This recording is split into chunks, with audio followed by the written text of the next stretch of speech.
प्रिय मित्रों, good morning. आप सब कैसे हो? और मैं आशा करता हूं कि आप सब बहुत अच्छे होंगे और आपकी पढ़ाई भी बहुत अच्छी तरह से चल रही होगी। और इसी के साथ मुझे पूर्ण विश्वास है कि जो मैंने मैथ्स के एक्सरसाइज के क्वेश्चन करवाए हैं वो आपने क्वेश्चन हल किए होंगे। और इसी के साथ मैं आशा करता हूं कि और उस जो क्वेश्चन के साथ जो सूत्र थे वो भी आपने याद किया होगी।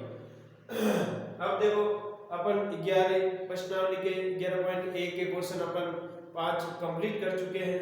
छठा क्वेश्चन के लिए अपन बता रहे हैं कि 15 सेंटीमीटर त्रिज्या वाला एक वर्ग की कोई जीवा केंद्र पर 60 डिग्री कोण आंतरिक करती है तो संगत लघु और दीर्घवृत्त खंड का क्षेत्रफल आपको ज्ञात करना है। सबसे पहले क्या करेंगे, एक अपन वर्ग खींचेंगे। क्या खींचेंगे? एक वर्ग खींचेंगे जिसकी केंद्र से दूरी है वो 15 सेंटीमीटर है। कितनी है? 15 सेंटीमीटर की दूरी है। एक जीवा आंतरिक करती है और ये 60 डिग्री का कोण बनाती है। कितने डिग्री कोण बनाती है? 60 डिग्री का कोण बनाती है। तो इसमें देखो, प्रश्न अनुसार वर्ग की त्रिज्या 15 सेंटीमीटर है, केंद्रीय कोण 60 डिग्री का है। तो अपन जानते हैं कि त्रिभुज OAB केंद्रीय कोण कितना है? 60 डिग्री का है। OA बराबर OB बराबर 15 सेंटीमीटर है त्रिज्या, जिसको अपन R बोलते हैं। क्या बोलते हैं? R। कोण A और कोण B 60 डिग्री का होगा। कोण कोण B कितने डिग्री का होगा? 60 डिग्री का कोण आंतरिक करता है, तो ये भी 60 डिग्री के होंगे। तो इसी प्रकार अपन जानते हैं कि एक कोण 60 डिग्री का, दोनों कोण भी 60 डिग्री का, ये समबाहु त्रिभुज बनेगा। तो लघु वर्गखंड का क्षेत्रफल अपन ज्ञात करने के लिए क्या करेंगे? लघु त्रिज्याखंड निकालेंगे। ये त्रिज्याखंड निकालेंगे पूरा। त्रिज्याखंड निकालने के बाद इनमें से अपन समबाहु त्रिभुज माइनस करेंगे। समबाहु त्रिभुज, ये त्रिभुज बन रहा है, इस त्रिभुज का भाग अपन माइनस करेंगे तो ये वाला भाग अपन को प्राप्त हो जाएगा। तो त्रिज्याखंड, लघु त्रिज्याखंड का सूत्र होता है पाई r स्क्वायर थीटा बटा 360। पाई r स्क्वायर बटा थीटा बटा 360। और समबाहु त्रिभुज का क्षेत्रफल होता है √3/4 भुजा स्क्वायर। √3/4 भुजा स्क्वायर, भुजा का वर्ग, ये आपके समबाहु त्रिभुज का क्षेत्रफल होता है।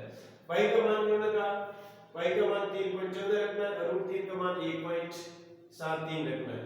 तो पाई का मान 3.14, r का मान 15 × 15, थीटा का मान 60 डिग्री और बटा 360।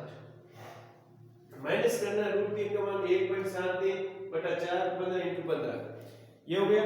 इसके बाद देखो, इन दोनों में से 15 × 15 कॉमन आ रहा है, तो यहाँ पे क्या बचा? 3.14 × 60 बटा, और यहाँ पे 1.73 बटा 4 बटा। तो इसको सॉल्व करने पर यहाँ 225 बटा 100 हो गए, यहाँ कॉमन ले लिया, कोई घटा के 100 बाहर आ गया, दोनों में 100 बाहर आ गया। और इसको सॉल्व किया, भाग किया 52.33, और इसको सॉल्व किया तो 23.25 आ गया। कितना आ गया? 4 का भाग 173 दिया, 23 आ गया।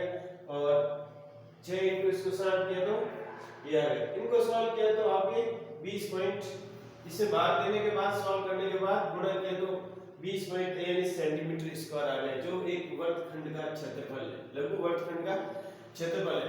इसके बाद अपन को दीर्घवृत्तखंड का क्षेत्रफल निकालना है। सेकंड क्वेश्चन ये और फर्स्ट क्वेश्चन ये। सेकंड क्वेश्चन है पूरा दीर्घवृत्तखंड का क्षेत्रफल निकालने के लिए अपन वर्ग का क्षेत्रफल निकालेंगे। क्या निकालेंगे?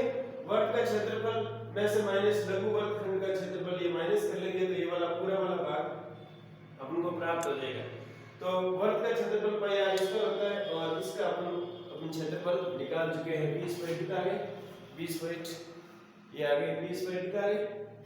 20.43 सेंटीमीटर स्क्वायर आ गया। तो पाई का मान 3.14, 15 × 15 माइनस 20, माइनस क्या आ गया? 20.43, 20.443 आ गया। तो इनमें से अपन को सॉल्व किया, 706.5 में 20 घटाएंगे 686.7 आ जाएगा सेंटीमीटर स्क्वायर। इसी प्रकार प्रिय विद्यार्थियों, ऐसे क्वेश्चन में आप एक तो आपको सूत्र आना चाहिए। क्या आना चाहिए? फॉर्मूला याद होना चाहिए। फॉर्मूला याद होने के बाद इसमें आपको क्षेत्रफल कौन सा निकालना है ये भी ध्यान होना चाहिए। वर्गखंड जीवा से जो वर्गखंड बन रहा है उसका क्षेत्रफल निकालने के लिए अपन पहले त्रिज्याखंड निकालेंगे। त्रिज्याखंड निकालने के बाद जो इसके अंदर त्रिभुज बटा वो त्रिभुज का क्षेत्रफल माइनस करेंगे तब लघु वर्गखंड का क्षेत्रफल हमको प्राप्त हो जाएगा। यदि दीर्घ वर्गखंड का क्षेत्रफल पूछ रहा है तो सबसे पहले अपन क्या करेंगे, वर्ग का क्षेत्रफल निकालेंगे। वर्ग का क्षेत्रफल में से माइनस करेंगे ये लघु वर्गखंड का क्षेत्रफल माइनस कर लेंगे तो हमें ये प्राप्त हो जाएगा दीर्घ वर्गखंड का क्षेत्रफल। थैंक यू मित्रों, ऑल द बेस्ट। ऐसे क्वेश्चन आपको प्रैक्टिस भी करनी होगी तब ये क्वेश्चन सॉल्व होंगे, नहीं तो क्वेश्चन इसमें हल नहीं हो। Thank you, okay, thank you, all the best.